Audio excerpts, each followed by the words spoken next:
Cohasset, Massachusetts, uma cidade costeira pitoresca, lar da elite da Nova Inglaterra. Em uma casa imponente, a noite de 31 de dezembro de 2022 parecia perfeita. Havia champanhe, um jantar elaborado e um brinde esperançoso entre amigos. Ao melhor ano de nossas vidas. Anna Walsh, uma executiva brilhante e mãe dedicada de 3 filhos, escreveu um bilhete na caixa de champanhe, celebrando o futuro, o amor e a coragem. Ela tinha o sonho americano em suas mãos. Mas quando o sol nasceu no dia 1º de janeiro, o silêncio tomou conta da residência. Anna nunca mais foi vista.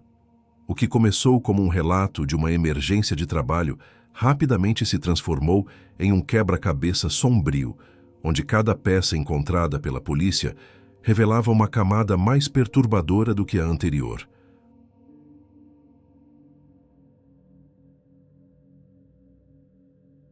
Anna, nascida Anna Ljubicic em Belgrado, na Sérvia, em 13 de abril de 1983, era a personificação do sucesso e da determinação. Ela imigrou para os Estados Unidos em 2005, iniciando sua jornada humildemente, como camareira no Inn, em Little Washington. Sua trajetória foi marcada por uma ascensão meteórica, impulsionada por uma ética de trabalho incansável e uma educação sólida, tendo obtido seu bacharelado em francês e literatura pela Universidade de Belgrado e, mais tarde, um certificado de mestrado em gestão de hospitalidade pela Universidade Cornell. Essa dedicação transformou Anna na principal provedora de sua família. Em 2022, ela ocupava o cargo de gerente regional na Tishman Speyer, uma gigante do setor imobiliário, o que a obrigava a dividir seu tempo entre a casa da família em Massachusetts e o trabalho em Washington, D.C. Além de seu salário executivo, Anna havia construído um impressionante portfólio imobiliário pessoal, avaliado em aproximadamente $2.800.000. Em contraste direto com essa trajetória de êxito, estava seu marido, Brian Walsh. Filho de um renomado neurocirurgião, o Dr. Thomas Walsh, Brian teve uma educação privilegiada, frequentando instituições de elite, mas sua vida adulta foi obscurecida por uma relação fraturada com o pai e um histórico de envolvimento em esquemas fraudulentos e estagnação profissional.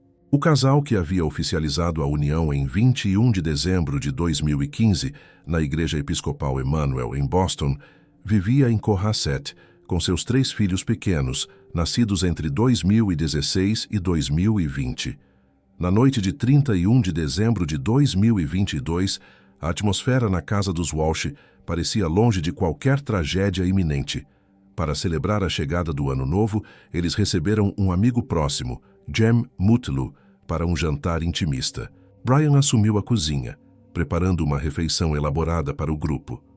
Segundo o relato de Mutlu, o clima era festivo, repleto de brindes e planos para o futuro, sem nenhum sinal aparente de tensão entre o casal.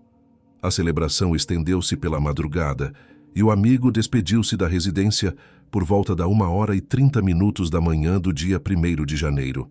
No entanto, a normalidade daquela noite logo daria lugar a uma narrativa confusa e preocupante. De acordo com a versão inicial apresentada por Brian Walsh, poucas horas após o amigo ter ido embora, a rotina da casa foi quebrada. Ele alegou que Anna o acordou ainda no início da manhã do dia 1º de janeiro, informando-o sobre uma emergência de trabalho em Washington, D.C., que exigia sua presença imediata. Segundo o relato do marido, Anna arrumou seus pertences. Despediu-se dele com um beijo enquanto ele ainda estava na cama e deixou a residência entre as 6 horas e as 7 horas da manhã. Brian afirmou às autoridades que, como de costume, ela havia solicitado um transporte por aplicativo como Uber ou Lyft para levá-la ao aeroporto. O silêncio que se seguiu foi ensurdecedor.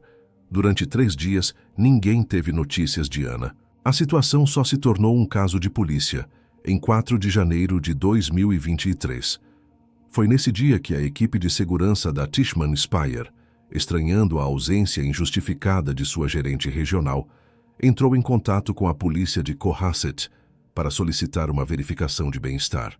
Simultaneamente a esse contato da empresa, Brian também relatou o desaparecimento de sua esposa, começando a ligar para amigos e conhecidos, perguntando se alguém havia tido contato com ela, mantendo a aparência de um marido preocupado.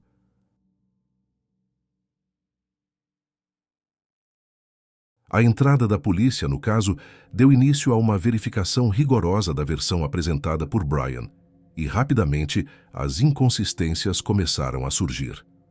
Os investigadores focaram imediatamente na suposta viagem de Anna. Ao checarem os registros das empresas de transporte Uber e Lyft, descobriram que nenhuma corrida havia sido solicitada para a residência dos Walsh na manhã do dia 1º de janeiro. Além disso, ao verificarem as listas de passageiros e os registros das companhias aéreas, confirmaram que Anna não havia embarcado em nenhum voo e sequer havia aparecido no aeroporto naquele dia, nem no voo que ela originalmente tinha agendado para o dia 3 de janeiro. A tecnologia forneceu evidências ainda mais contraditórias. A análise dos dados de geolocalização do celular de Anna revelou que o aparelho não havia deixado a área de Cohasset. O telefone pingou nas torres de celular próximas à residência da família durante todo o dia 1º de janeiro e também no dia 2 de janeiro, permanecendo na área até ser desligado definitivamente às 3h14 da manhã do dia 2 de janeiro. Esse dado técnico destruía a narrativa de que ela teria viajado para a capital do país. Diante dessas informações, a polícia voltou sua atenção para o álibi de Brian durante o dia 1º de janeiro. Ele havia detalhado aos oficiais que, após a suposta partida de Anna, acordou por volta das 7h da manhã e preparou o café para os filhos. Brian relatou que uma babá chegou à casa à tarde, permitindo que ele saísse para visitar sua mãe, que residia em Swampscott, a cerca de 1 hora de distância. Para justificar a demora em seu trajeto, Brian construiu uma história peculiar. Afirmou que um de seus filhos havia escondido seu celular e, consequentemente, seu GPS, debaixo de um travesseiro, o que fez com que ele se perdesse no caminho para a casa da mãe. Brian detalhou ainda que, durante a saída a Swampscott, parou em lojas como a rede de supermercados Whole Foods e a farmácia CVS para comprar itens para sua mãe. No entanto, a verificação desse álibi provou-se desastrosa para ele. Os investigadores requisitaram e analisaram minuciosamente as imagens das câmeras de segurança, CCTV, dos estabelecimentos mencionados. Em nenhum momento Brian Walsh apareceu nas filmagens das lojas Whole Foods ou CVS, nos horários indicados, e também não foi encontrado nenhum recibo que comprovasse tais compras. A fundação de sua história começava a ruir, revelando que os movimentos dele naqueles dias críticos não correspondiam ao que fora dito às autoridades. A atmosfera em torno da residência da família Walsh mudou drasticamente no dia 8 de janeiro de 2023. Com as discrepâncias gritantes entre o relato de Brian e as evidências digitais e de vigilância já em posse das autoridades, a polícia de Cohasset, apoiada pela Polícia Estadual de Massachusetts, cercou a propriedade. A fachada de marido cooperativo e preocupado desmoronou quando os oficiais efetuaram sua prisão. No entanto, a acusação inicial não foi pelo desaparecimento ou morte de Anna, mas sim por induzir a polícia ao erro durante uma investigação criminal. As mentiras sobre seu trajeto até a casa da mãe e as compras inexistentes foram consideradas uma tentativa deliberada de ganhar tempo e desviar o foco dos investigadores, atrapalhando a busca crítica por Anna nas primeiras horas após o relato de seu sumiço. Um momento particularmente perturbador ocorreu durante a condução de Brian para a delegacia. Enquanto era escoltado algemado para fora de sua casa por oficiais, cercado por repórteres e câmeras de noticiários locais, Brian olhou diretamente para as lentes e esboçou um sorriso estranho e desconcertante. Aquela expressão facial, capturada e transmitida repetidamente, contrastava de forma macabra com a gravidade da situação. O desaparecimento de sua esposa e mãe de seus 3 filhos pequenos. Esse comportamento frio levantou suspeitas imediatas no Tribunal da Opinião Pública e entre os investigadores, sugerindo uma desconexão emocional com a tragédia que se desenrolava. Para compreender quem era o homem por trás desse sorriso enigmático, as autoridades e a mídia mergulharam em seu passado, descobrindo um histórico criminal e pessoal repleto de fraudes e manipulação. Brian Walsh não era um cidadão comum sem antecedentes. Ele já estava inserido no sistema judicial federal. No momento do desaparecimento de Anna, ele cumpria prisão domiciliar aguardando sentença por um esquema sofisticado de fraude de arte. Anos antes, Brian havia enganado um amigo próximo da faculdade, um sul-coreano chamado Sam, oferecendo-se para vender 2 pinturas valiosas da série Shadows, de Andy Warhol. Brian pegou as obras originais, mas em vez de vendê-las em benefício do amigo, cortou o contato e vendeu as peças legítimas por conta própria, embolsando o dinheiro. Não satisfeito, ele então vendeu falsificações dessas mesmas pinturas no eBay para um negociante de arte da Califórnia, Ron Rivlin, pelo valor de $80 mil. Quando o comprador percebeu que as pinturas não tinham os selos de autenticidade da Fundação Warhol e que as telas pareciam novas, o esquema foi descoberto, levando ao envolvimento do FBI. Além das fraudes financeiras, o passado de Brian revelava uma dinâmica familiar profundamente tóxica e um perfil psicológico alarmante. Ele era filho único do Dr. Thomas Walsh, um neurocirurgião proeminente e rico, mas a relação entre pai e filho havia se deteriorado a tal ponto que Brian foi completamente deserdado. Após a morte do pai, Brian tentou assumir o controle da propriedade, destruindo o testamento original e saqueando bens valiosos da casa. Contudo, uma cópia do testamento sobreviveu e revelou as verdadeiras intenções do doutor. Thomas, que escreveu explicitamente: "Deixo a Brian meus melhores votos, mas nada mais de minha propriedade." Durante a disputa legal subsequente sobre o espólio, um amigo da família, Fred Pescatora, forneceu depoimentos chocantes, afirmando que Brian havia sido diagnosticado como sociopata pelo Austin Riggs Center, um hospital psiquiátrico, e possuía um histórico de violência, tendo inclusive tentado atacar guardas em uma ocasião anterior. Enquanto o perfil do suspeito se tornava mais claro, o aprofundamento da investigação forense nos dias seguintes à prisão começou a preencher as lacunas deixadas pelas mentiras de Brian. Como ele estava em prisão domiciliar, devido ao caso das pinturas de Warhol, ele usava uma tornozeleira eletrônica de monitoramento. Embora o dispositivo não tivesse GPS em tempo real para rastrear cada passo exato fora de casa, ele registrava quando Brian saía e entrava na área permitida. Cruzando esses dados com a localização de seu celular, os investigadores descobriram violações flagrantes de sua condicional e viagens não autorizadas que coincidiam com os dias críticos após o último avistamento de Anna. A prova mais contundente dessas atividades ilícitas surgiu com a descoberta de uma viagem feita, no dia 2 de janeiro, a uma loja da Home Depot, em Rockland, Massachusetts. Câmeras de segurança de alta definição flagraram Brian entrando no estabelecimento, usando uma máscara cirúrgica preta e luvas cirúrgicas azuis, vestimentas atípicas e suspeitas. As imagens mostraram-no empurrando um carrinho grande e comprando uma lista de itens que, analisados em conjunto, apontavam para uma limpeza de cena de crime e descarte de corpo, e não para melhorias domésticas. Ele gastou $450 em dinheiro vivo para adquirir materiais como lonas, vários baldes, rolos de fita adesiva, grandes quantidades de bicarbonato de sódio, um macacão de proteção integral do tipo Tyvek, capas para botas e, o mais alarmante de tudo, uma serra manual do tipo Hacksaw e uma machadinha. A investigação também mapeou os movimentos de Brian nos dias 3 e 5 de janeiro, revelando um esforço frenético para se livrar de evidências. Dados de celular posicionaram Brian em complexos de apartamentos nas cidades de Abington e Brockton, bem como nas proximidades do complexo residencial onde sua mãe vivia em Swampscott. Imagens de vigilância dessas localidades capturaram Brian retirando sacos de lixo extremamente pesados do porta-malas de seu carro e jogando-os em caçambas de lixo comerciais. Em um dos vídeos, ele é visto fazendo um esforço físico considerável para levantar os sacos e jogá-los para dentro do container, sugerindo que o conteúdo era denso e pesado.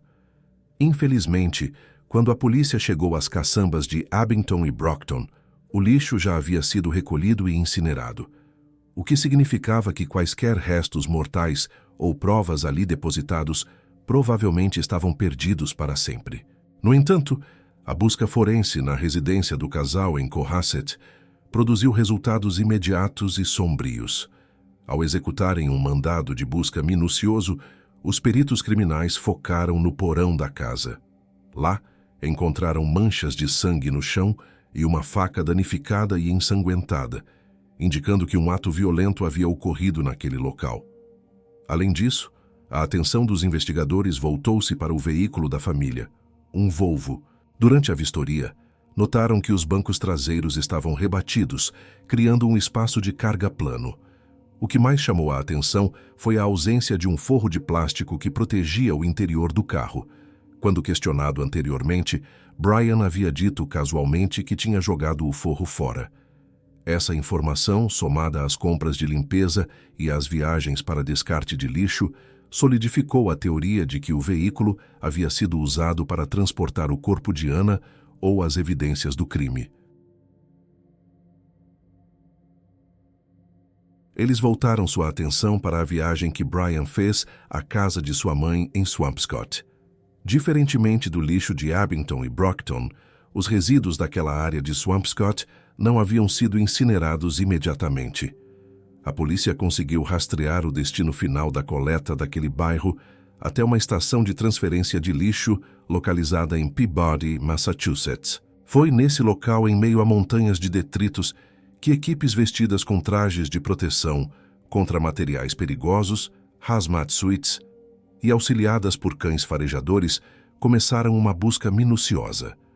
O esforço exaustivo na estação de transferência de Peabody resultou na descoberta de 10 sacos de lixo que continham evidências macabras e irrefutáveis. Dentro desses sacos, os investigadores encontraram uma série de itens que contavam uma história de violência brutal e uma tentativa desesperada de limpeza. Entre os objetos recuperados estavam uma serra do tipo hacksaw e uma machadinha, ferramentas consistentes com a teoria de desmembramento que a promotoria começava a formular. Além das armas, havia tapetes, toalhas e roupas manchadas, com o que testes preliminares indicaram ser sangue humano. A ligação direta com a vítima foi estabelecida de forma inegável, quando encontraram pertences pessoais de Anna misturados aos detritos sangrentos, suas botas da marca Hunter, que ela costumava usar, uma bolsa da marca Prada e um colar que ela foi vista usando em diversas fotografias. Para eliminar qualquer dúvida sobre a identidade da vítima, os policiais também encontraram o cartão de vacinação contra a Covid-19 original em nome de Anna Walsh dentro de um dos sacos.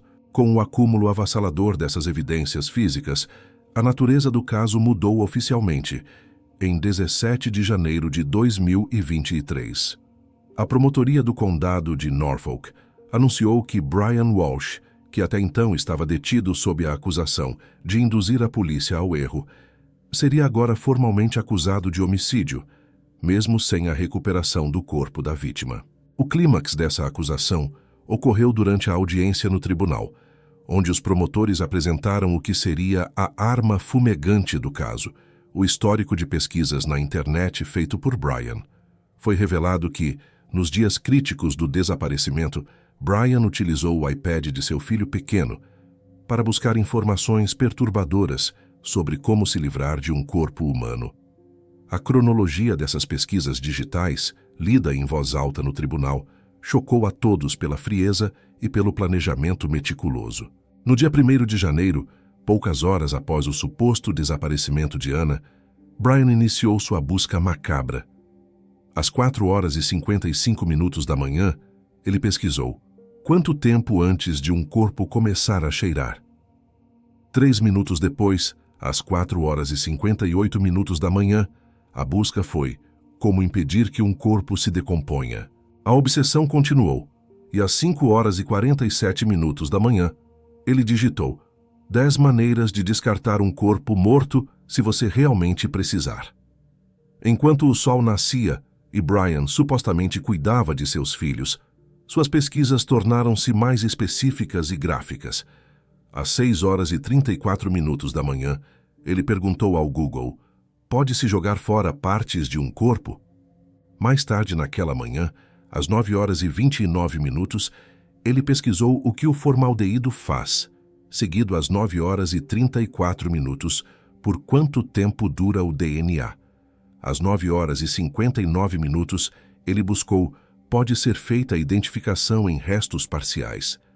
A intenção de desmembrar o corpo ficou clara às 11h34, quando ele pesquisou desmembramento e as melhores maneiras de descartar um corpo. Ele também se preocupou com a limpeza da cena do crime, pesquisando às 11h44 como limpar sangue de um piso de madeira, e pouco depois, às 11h56, sobre o uso de luminol para detectar sangue.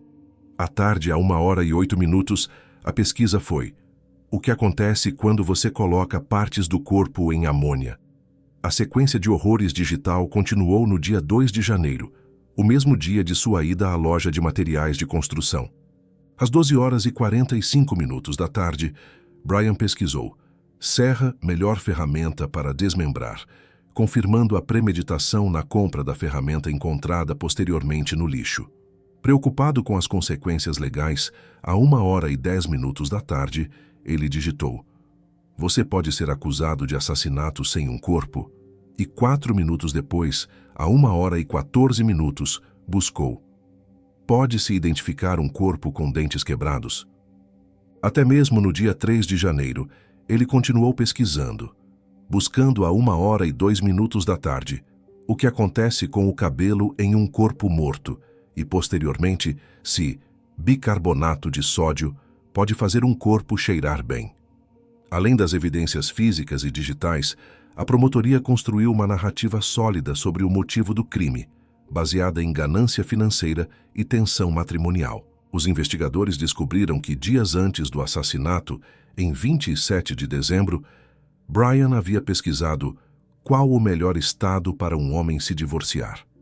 Além disso, na manhã do dia 1º de janeiro, às 6h25, ele pesquisou: quanto tempo alguém precisa estar desaparecido para herdar? O contraste financeiro entre o casal era gritante.